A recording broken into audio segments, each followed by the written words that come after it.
Doctor Ipsita आपण कहतु वर्तमान सबुठारु सहज बाट जड़े स्मोकिंग करुच्ची किंबा गुड़ाकू खाऊची जे कौन निशाग्रस्त मनीष अच्छी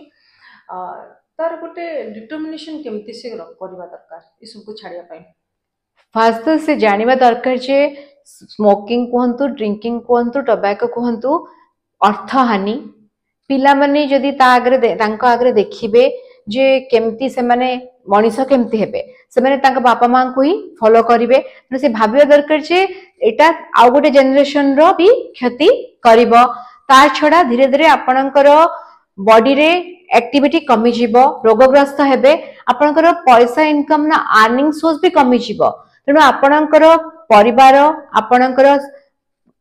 रो केमितिका आपण आर्न करूचंती प्लस आपण पिला माने केमती मनीष हेबे ए सब भाबी के आपण को ए सब ठारू दूर रहिबा दरकार कारण जो माने स्मोकिंग करूचंती तांकर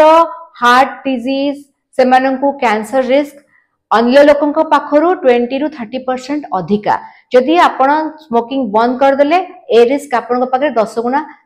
संगे संग कमी जीवो। बहुत बहुत